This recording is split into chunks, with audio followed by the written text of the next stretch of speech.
The night George Strait almost quit music. What he said left everyone in tears.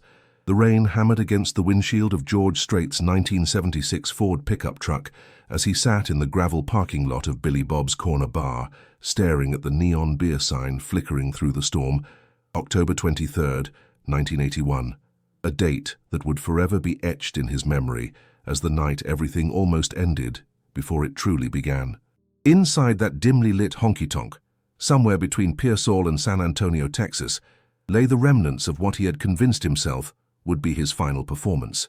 The acoustic guitar case in the passenger seat bore the scars of 3 years on the road, duct tape holding together dreams that seemed to crack a little more with each passing rejection letter from Nashville. George wiped his calloused hands across his face, feeling the weight of 29 years pressing down on his shoulders like the oppressive humidity of a Texas summer. The rain continued its relentless assault, each drop echoing the rhythm of his breaking heart. Tomorrow he would drive back to Pearsall, walk through the front door of the small ranch house where Norma waited with their 2-year-old son, Bubba, and admit what he had been avoiding for months. The dream was over. The clock on the dashboard read 11:47. Just 13 minutes until his self-imposed deadline would arrive with the stroke of midnight. 13 minutes until George Harvey Strait Jr. would transform from a struggling country singer into just another rancher trying to make ends meet in South Texas. But 3 hours earlier, when he had stepped onto that makeshift stage in Billy Bob's Corner Bar, something different had happened. Something that would change not only his life, but the entire landscape of American country music, though he wouldn't understand its significance until much later. The evening had started like countless others over the past 3 years. George had driven the 120 miles from Pearsall in his weathered pickup, guitar case rattling in the truck bed, hoping against hope that tonight might be different. The bar owner, a gruff man named Pete Hernandez, had hired him for $50 and all the beer he could drink. It wasn't much, but it was $50 more than he had started the day with, and in 1981, with a young family to support, every dollar mattered. If you're enjoying this story about one of country music's greatest legends, please take a moment to subscribe to our channel and let us know in the comments where you're watching from. We love hearing from our viewers, and your support helps us bring you more incredible stories like this one. Now back to that fateful night in Texas. Billy Bob's Corner Bar embodied everything authentic about Texas honky-tonks. Peanut shells covered the floor, the air hung thick with cigarette smoke, and the lingering aroma of fried catfish, and the jukebox in the corner competed with every live performer who dared to take the stage. The crowd that night consisted of exactly 7 people, not counting Pete behind the bar and Maria, the waitress who had seen better days and wasn't afraid to let everyone know it. Among those 7 souls sat a man George had never seen before, nursing a whiskey neat in the back corner booth, while the others talked loudly over his music, played pool during his ballads, and generally treated him like background noise. This stranger listened, really listened. His name was Irv Woolsey, though George wouldn't learn that until the following morning, and he possessed something that would prove more valuable than all the record contracts in Nashville, an ear for authentic talent and the connections to do something about it. George had opened his set with Amarillo Morning, his voice carrying the kind of genuine emotion that can't be manufactured in recording studios or coached by vocal instructors. It came from somewhere deeper, from years of working cattle under the blazing Texas sun, from nights spent listening to his grandfather's stories about the old days, from the ache of watching his dreams slip away, one rejection letter at a time. The stranger in the corner booth set down his whiskey glass and leaned forward, studying George with the intensity of a man who understood the difference between performers and artists. While the drunk at the bar shouted for Freebird for the 4th time that evening, Woolsey heard something else entirely in George's voice. He heard the sound of country music's future, wrapped in the authenticity of its past. But George couldn't see any of this from the stage. All he saw were disinterested faces, conversations that continued regardless of his presence, and the crushing realization that after 3 years of chasing a dream, he had become invisible. Even his voice, which his mother had always said could charm the birds from the trees, seemed to disappear into the smoky atmosphere of the bar, swallowed by indifference. The second set brought no improvement. If anything, the crowd had thinned further, leaving only the most dedicated drinkers and the mysterious man in the corner.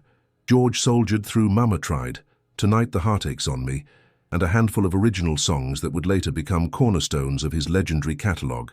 But that night, they fell on deaf ears, lost in the clatter of pool balls and the constant hum of conversation. By the time he reached his final song of the evening, George's throat burned with exhaustion, and his heart felt heavier than the humidity pressing down outside.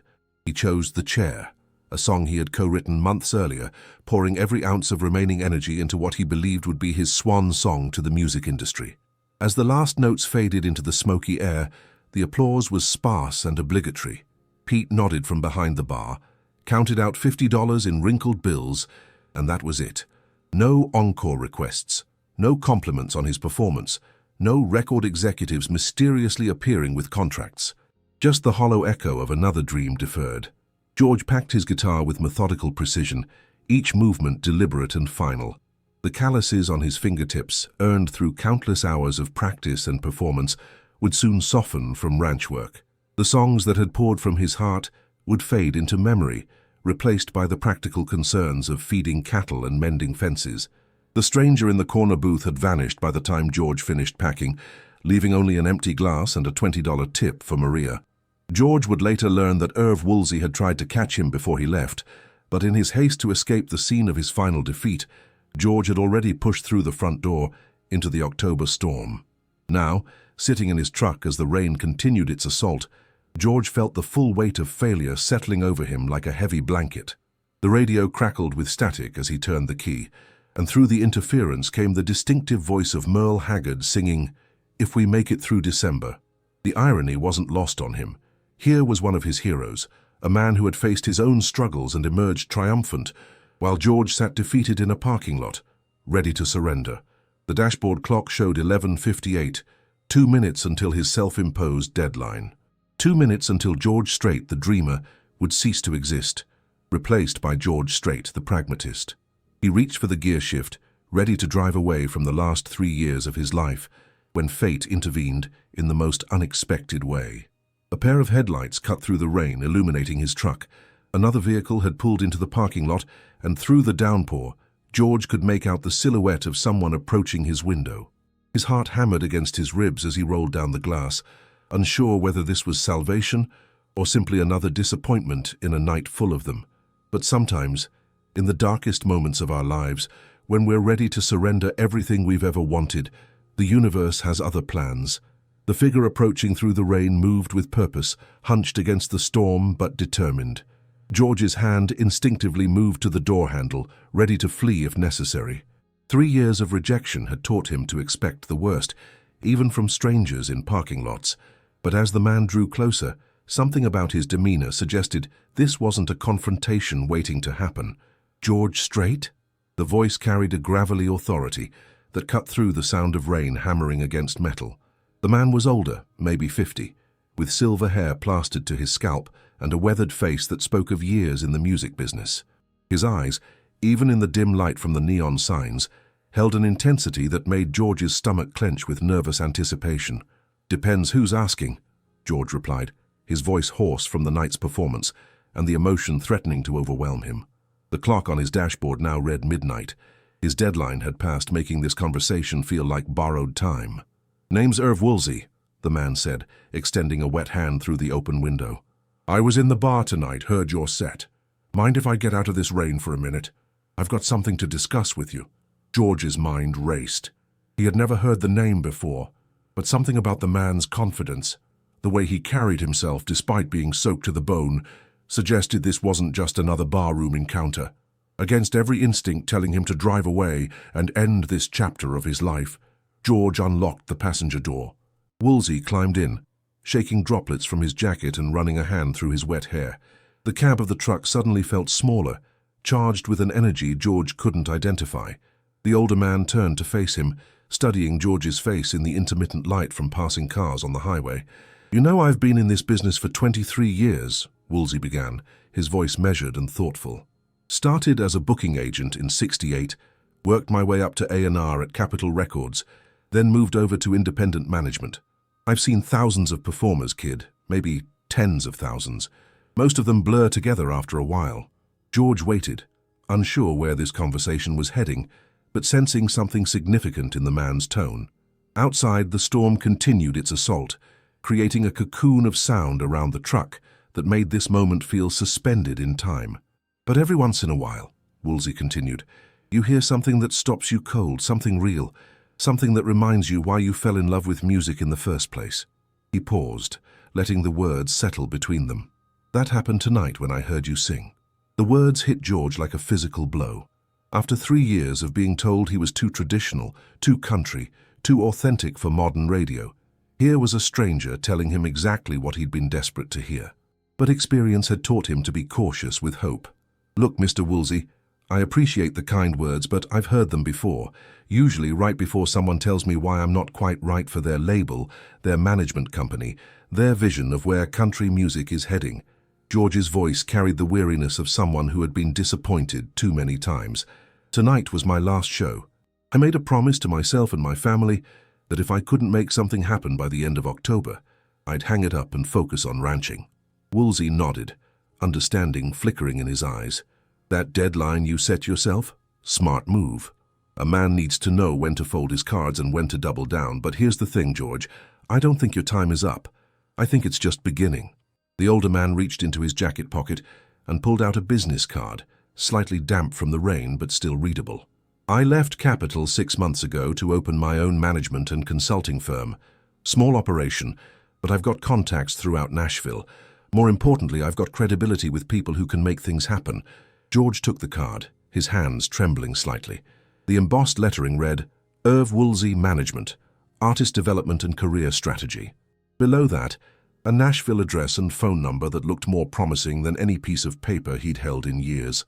What I heard tonight wasn't just another country singer trying to make it, Woolsey continued. What I heard was the sound country music has been missing. Authentic, heartfelt, rooted in tradition but not stuck in the past. The major labels have been chasing trends, trying to cross over into pop markets, but they're missing the foundation that makes country music special. The conversation was interrupted by a flash of lightning that illuminated the parking lot, followed immediately by a crack of thunder that seemed to shake the truck. George jumped slightly, his nerves already frayed from the emotional roller coaster of the evening. There's a new A&R director at MCA Records, Woolsey said, his voice dropping to almost a whisper, as if he were sharing state secrets. Guy named Tony Brown. He's looking for artists who can bring country music back to its roots while still appealing to contemporary audiences. I think you might be exactly what he's looking for. George's heart began to race, but he forced himself to remain cautious. Even if that's true, why would he listen to you? Why would he take a chance on someone who just played to 7 people in a honky-tonk nobody's ever heard of? Because I was the one who discovered Barbara Mandrell, Woolsey replied with a slight smile. I signed her first major recording contract, guided her career through her biggest hits.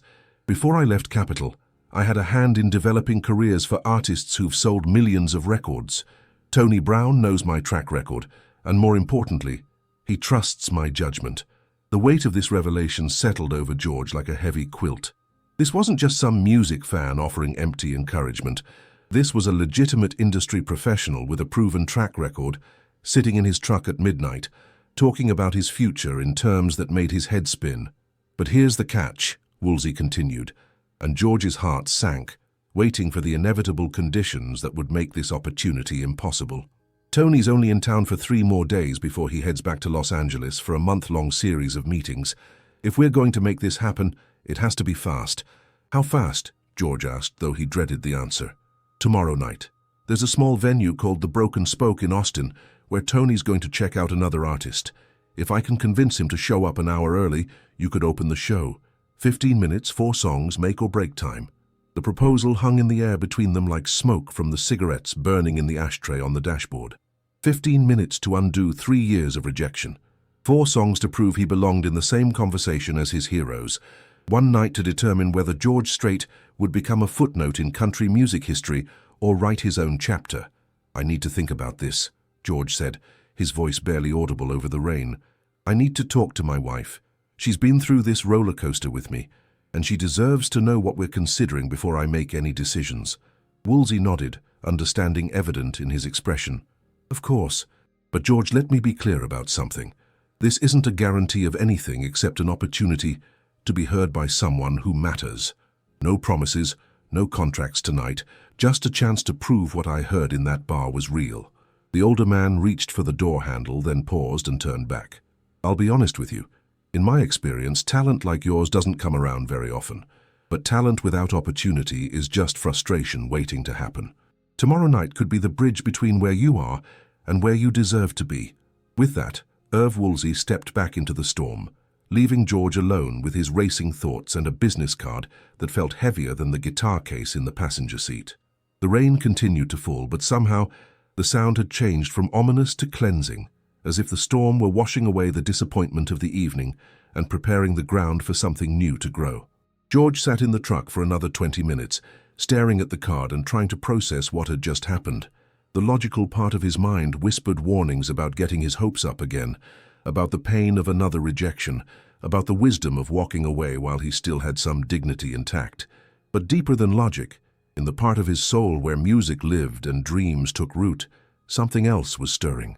For the first time in months, the voice of possibility was stronger than the voice of fear. As he finally put the truck in gear and pulled onto the highway toward Pearsall, George Strait didn't know that he was driving toward a destiny that would reshape American country music forever. The 40-minute drive from Billy Bob's Corner Bar to the small ranch house in Pearsall felt like crossing continents. George's mind churned with possibilities and doubts in equal measure, the business card burning like a coal in his shirt pocket. The rain had softened to a steady drizzle, and the rhythmic swish of windshield wipers provided a hypnotic soundtrack to his racing thoughts. By the time he pulled into the gravel driveway, it was nearly 1:30 in the morning. The porch light cast a warm yellow glow across the front steps, a beacon Norma always left on during his late-night gigs. Through the living room window, he could see the soft flicker of the television, suggesting she had fallen asleep waiting for him to return. George sat in the truck for several minutes, gathering courage for a conversation that could change everything. How do you tell the woman who has sacrificed her own dreams to support yours that you want to risk it all one more time? How do you ask someone who has watched you fail repeatedly to believe in a stranger's promise delivered in a parking lot at midnight? The front door opened before he reached the porch steps. Norma appeared in the doorway wearing her faded blue robe and the expression of someone who had learned to read her husband's moods from across a room. At 27, she possessed the kind of strength that comes from growing up on a Texas ranch. But tonight, exhaustion clouded her usually bright eyes. "How did it go?" she asked, though her tone suggested she already knew the answer. 3 years of disappointment had taught them both to manage expectations, to cushion hope with realistic preparation for letdown. "Different," George replied, climbing the steps slowly. "Very different." They settled at the kitchen table, the same scarred oak surface where they had planned their wedding, discussed starting a family, and made countless decisions about their uncertain future. George poured himself a glass of water from the pitcher Norma kept in the refrigerator, buying time to find the right words. "There was a man at the bar tonight," he began, pulling Woolsey's business card from his pocket and placing it on the table between them. "Someone who used to work for Capitol Records. He thinks he might be able to get me in front of an A&R director from MCA. Norma picked up the card, studying it in the dim light from the fixture above the table. Her fingers traced the embossed lettering as if she could divine truth from texture. When she looked up, George saw something he hadn't expected. Not skepticism, but fear. "When?" she asked, her voice barely above a whisper. "Tomorrow night, in Austin. The man Woolsey says he can arrange for me to open for another act. 15 minutes, 4 songs. George reached across the table and took her hand. "Norma, I know how this sounds. I know we agreed tonight was the end if nothing happened. But this feels different." The silence stretched between them, filled with the weight of unspoken concerns. In the next room they could hear Bubba stirring in his crib, making the soft sounds 2-year-olds make when shifting positions in sleep. The reminder of their responsibilities hung in the air like smoke. "Tell me about this man," Norma said finally. "What makes him different from all the others who've made promises?" George recounted the conversation in detail, describing Woolsey's credentials, his connection to Tony Brown at MCA, his track record with Barbara Mandrell. As he spoke, he watched Norma's expression shift from resignation to cautious interest to something approaching hope. "But what if it's just another disappointment?" she asked when he finished. "What if we go through all of this again, get our hopes up, and nothing comes of it? How many times can we put ourselves through this cycle?" The question hung between them like a challenge. George understood her fear because he shared it. The past 3 years had been a series of almosts and near misses that had left them both emotionally bruised. Every promising lead had dead-ended. Every encouraging word had been followed by rejection. "I don't know," George admitted. "Maybe this is just desperation talking. Maybe I'm hearing what I want to hear, because the alternative is admitting I've wasted 3 years chasing something that was never going to happen." Norma stood and walked to the kitchen window, looking out at the pasture where George's father's cattle grazed in the darkness. Her reflection in the glass showed a woman wrestling with impossible choices, weighing dreams against security, hope against prudence. "Do you remember our first date?" she asked unexpectedly, still facing the window. "The rodeo in Uvalde," George replied, wondering where this was leading. "You were so nervous you spilled Dr. Pepper all over your good shirt," she continued, a slight smile evident in her voice. "But when they announced the bull riding competition, you signed up anyway. I asked you why you would do something that scared you so much, and you said, 'Sometimes the scariest things are the most worth doing.'" She turned from the window and met his eyes across the kitchen. "That's who I fell in love with, George. Not the man who plays it safe, but the one who's brave enough to get on the bull even when his hands are shaking." The words hit him with more force than he expected. In the grinding routine of rejection and disappointment, he had forgotten that version of himself, the young man who had believed anything was possible with enough courage and determination. "So, what are you saying?" he asked, though he thought he knew. "I'm saying you call Mr. Woolsey in the morning and tell him yes." Norma returned to the table and took both his hands in hers. "I'm saying we've come too far to quit now, especially not when someone finally sees what I've known all along." The decision, once made, transformed the energy in the room. Suddenly they weren't discussing the end of a dream, but the beginning of a new chapter. They talked until nearly dawn, making plans, discussing logistics, preparing for what might be the most important 15 minutes of George's life. The next morning brought a flurry of activity. George called Woolsey at 9 sharp, confirming his participation in the Austin show. The older man's voice carried satisfaction and determination as he outlined the details. The Broken spoke, 8 o'clock start time, 4 songs maximum. Tony Brown would arrive at 7:30 to catch the opening act. "What songs should I play?" George asked, suddenly aware of how much rode on his set-list selection. "The ones that made me drive through a thunderstorm to talk to you," Woolsey replied. "Don't overthink it, kid. Play from your heart, not from what you think someone wants to hear." The afternoon was spent in frantic preparation. George's guitar needed new strings, his best shirt required pressing, and his voice needed rest after the strain of the previous night's performance. But rest proved impossible with adrenaline coursing through his system and his mind racing through possible scenarios. Norma proved to be his anchor, handling the practical details while he focused on musical preparation. She arranged for her mother to watch Bubba, mapped the route to Austin, and even packed a small bag in case they needed to stay overnight. Her calm efficiency masked her own nervousness, but George could see it in the way she triple-checked everything. Her need to control what could be controlled when so much remained uncertain. By late afternoon, George's voice began showing signs of strain. The combination of the previous night's performance and nervous energy was taking its toll. Every time he tried to sing, his throat felt raw and his pitch wavered. Panic began to set in as he realized he might lose his voice entirely before the most important performance of his life. "Maybe we should call this off," he told Norma as they sat on the front porch, watching storm clouds gather on the horizon. "What if I get up there and nothing comes out? What if I embarrass myself in front of the one person who could change everything?" Norma studied his face, seeing the fear that threatened to overwhelm his courage.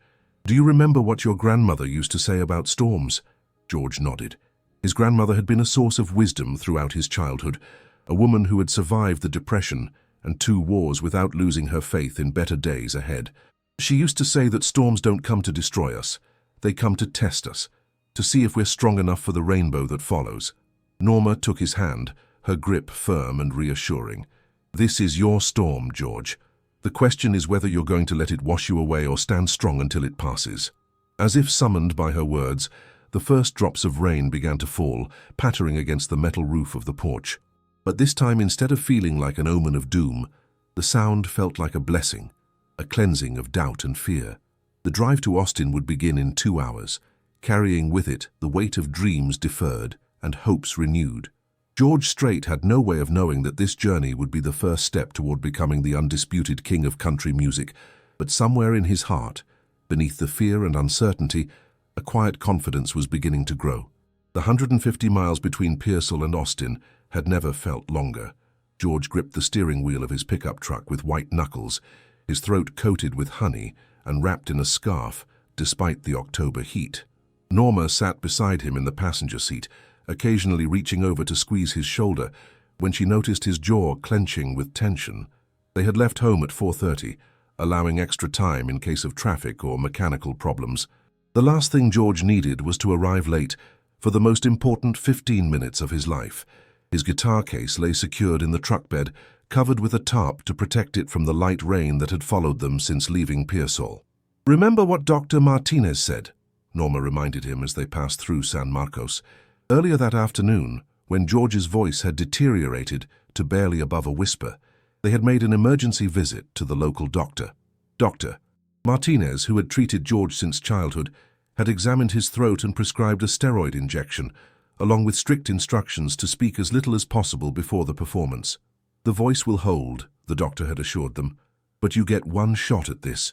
Don't waste it on conversation or warm-ups. Save every note for when it counts." Now, as they approached the outskirts of Austin, George felt the medication working through his system. His throat still felt raw, but the sharp pain had dulled to a manageable ache. More importantly, when he had tested his voice softly in the truck, the familiar resonance was there, waiting beneath the irritation, like gold beneath rock. The broken spoke sat on South Lamar Boulevard like a monument to authentic Texas culture. The honky-tonk's weathered exterior and neon sign promised the kind of atmosphere where real country music was born, not manufactured. As they pulled into the gravel parking lot at 6:15, George noticed several vehicles that looked too expensive for the typical broken-spoke crowd, suggesting that industry people had already arrived. Irv Woolsey appeared at the truck almost before George had turned off the engine. The older man moved with purposeful energy, checking his watch and scanning the parking lot like a general preparing for battle. "Tony Brown got here 20 minutes ago," Woolsey announced without preamble. "He's inside with a couple of other MCA people, supposedly checking out the sound system. Really, he's sizing up the room, getting a feel for the venue." He studied George's face in the dim light from the truck's interior. "How's the voice?" "It'll hold," George replied, his words slightly hoarse but clear. "Good. We've got about an hour before you go on. I want you to stay in the truck until 7:45. Keep that throat rested. I'll handle everything else." Woolsey's confidence was infectious, but George could see the tension around the man's eyes, the weight of his own reputation riding on this moment. The next hour passed with agonizing slowness. George sat in the truck, sipping warm tea from a thermos Norma had prepared, while she went inside to scout the venue. Through the windows of the honky-tonk, he could see movement, people arriving, the controlled chaos of a live music venue preparing for an evening's entertainment. At 7:30, Norma returned with intelligence that made George's stomach flutter with nerves. "There are about 60 people inside now," she reported. "Tony Brown is sitting at a table near the front with 2 other men in suits. They're not drinking, just watching everything, taking notes." "Notes about what?" George asked, though he wasn't sure he wanted to know. "The acoustics, the crowd response to the recorded music, how the room feels," Norma replied. "Irv was right when he said this was more than just listening to you sing. They're evaluating the entire experience." At 7:40, Woolsey appeared at the truck window again, this time with a man George recognized as the venue owner. "It's time," he said simply. "Remember, 4 songs, 15 minutes, make every note count." The walk from the parking lot to the back entrance of the Broken Spoke felt like a march to execution. George's guitar case seemed heavier than usual, and his legs felt unsteady beneath him. But as they reached the door, Norma caught his arm and pulled him aside for a moment. "I love you," she said simply, looking directly into his eyes. "Win or lose tonight, I'm proud of who you are and what you've accomplished. Don't forget that up there." The words steadied him more than any medicine could have. This wasn't just about impressing record executives or salvaging a failing career. This was about honoring the faith of a woman who had believed in him when he couldn't believe in himself. The backstage area of the Broken Spoke consisted of a storage room filled with beer cases and cleaning supplies. George could hear the murmur of conversation from the main room, punctuated by the occasional laugh or clink of glasses. His hands trembled slightly as he tuned his guitar, muscle memory taking over when conscious thought became too overwhelming. "Ladies and gentlemen," came the voice of the announcer over the sound system, "please welcome to the Broken Spoke stage, George Strait." The moment had arrived. George stepped through the curtain and into the lights, immediately scanning the crowd for the table Norma had described. There in the front section, 3 men in business attire sat with notepads and serious expressions. Tony Brown was younger than George had expected, maybe 35, with intelligent eyes that seemed to absorb everything happening on stage. The applause was polite, but not enthusiastic. This crowd hadn't come to see George Strait. They were here for the main act scheduled to start at 8:15. He had 15 minutes to change that, to transform a room full of strangers into believers. George stepped up to the microphone, adjusted it to his height, and looked out at the sea of faces. For a moment, the magnitude of the moment threatened to overwhelm him. 3 years of rejection, months of doubt, and now everything riding on the next quarter hour. But then his eyes found Norma in the back of the room, and her encouraging smile reminded him why he was there. "Good evening, folks," he said, his voice carrying better than he had dared hope. "My name's George Strait, and I'm here to play some country music for you tonight." He launched into Unwound, a song he had co-written that embodied everything he loved about traditional country music. The opening chords rang through the room with crystalline clarity, and George felt his nervousness transform into the familiar comfort of performance. This was what he was born to do, and no amount of industry politics could change that fundamental truth. The response was immediate and electric. Conversation stopped mid-sentence as his voice filled the room, carrying an authenticity that demanded attention. By the time he reached the chorus, even the servers had stopped moving, caught up in the spell of genuine artistry. At the table near the front, Tony Brown leaned forward, his pen poised over his notepad, but forgotten as he focused entirely on the performance. The 2 men beside him exchanged glances, their expressions shifting from polite attention to genuine interest. George moved seamlessly into foolhardy memory, his voice gaining strength and confidence with each song. The medication was holding, but more than that, the music itself was healing, transforming throat strain into pure emotion. This was the voice that had made his mother cry when he sang as a child, the same instrument that had carried him through honky-tonks across Texas. For his third song, he chose Marina Del Rey, a ballad that showcased his vocal range while telling a story that resonated with anyone who had ever loved and lost. The room fell completely silent except for his voice and guitar, creating an intimacy that made 60 people feel like 6. As the song ended, George noticed something remarkable happening. The polite, reserved audience had transformed into engaged listeners, their body language shifted toward the stage, their faces reflecting the emotional journey his music had taken them on.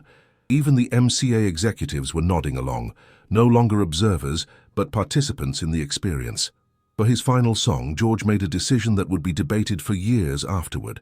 Instead of playing another of his proven crowd pleasers, he chose to perform The Chair, the song he had written just months earlier, but had never performed for industry professionals. It was a risk, but something told him this moment called for complete authenticity. The opening notes seemed to hover in the air, and George felt every person in the room lean in closer. The song told a simple story of chance encounter and missed connection, but George's delivery elevated it to something profound. His voice cracked slightly on the bridge, not from strain but from pure emotion, and the imperfection made the performance more human, more real. As the final note faded into silence, the room erupted in applause that was anything but polite. People were on their feet, whistling and cheering with genuine enthusiasm. But George's attention was focused on the table near the front, where Tony Brown was no longer taking notes, but applauding with the vigor of someone who had just witnessed something special. Woolsey appeared at George's elbow as he left the stage, his face beaming with satisfaction. "Kid," he said, "I think we just changed your life." But the real confirmation came 15 minutes later, as George packed his guitar in the storage room backstage.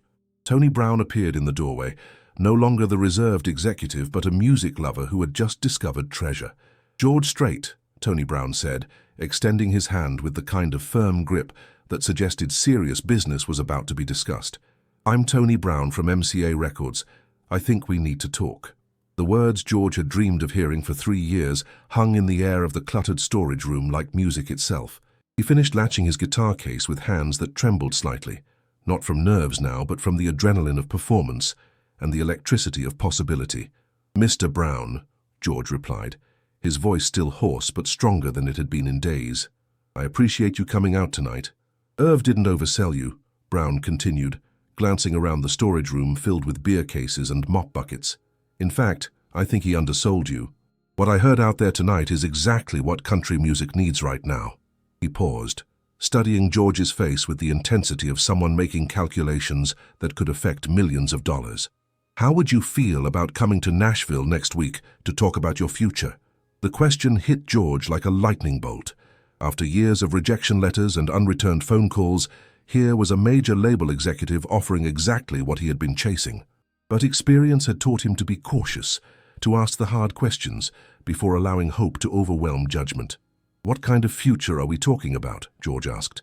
"I've been told by other labels that my sound is too traditional, that I need to modernize my approach to fit current radio trends. I'm not interested in compromising my music to chase market demographics." Brown smiled, and something in his expression suggested this was exactly the response he had hoped to hear. "George, let me tell you something about the current state of country music. We've spent the last 5 years chasing crossover success, trying to make country artists sound like pop stars. And you know what we've accomplished. We've created a lot of artists who sound like nobody in particular." The executive leaned against a stack of beer cases, his expensive suit looking incongruous in the humble surroundings, but his passion for music bridging any gap in appearance. "What you did out there tonight reminded me why I fell in love with country music in the first place. It was honest. It was rooted in tradition, but it wasn't stuck in the past. It was country music with a future." Woolsey appeared in the doorway, reading the energy in the room with the skill of someone who had navigated countless industry negotiations. "Tony, I hope you're not trying to steal my artist before we've had a chance to discuss representation." "Wouldn't dream of it," Brown replied with a laugh. "But I will tell you that MCA is prepared to move quickly on this. We've got studio time available starting next month, and if George is interested, we'd like to start with a single to test radio response." The conversation that followed felt surreal to George, like watching someone else's life unfold. Terms were discussed, timelines established, and possibilities explored that had seemed impossible just hours earlier. Through it all, George found himself thinking of Norma, waiting somewhere in the main room, probably pacing with nervous energy.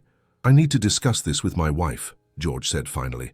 "She's been part of this journey from the beginning, and any decisions about my career include her." "Of course," Brown agreed. "Family first, music second. That's another thing I like about you, George. Your priorities are in the right place."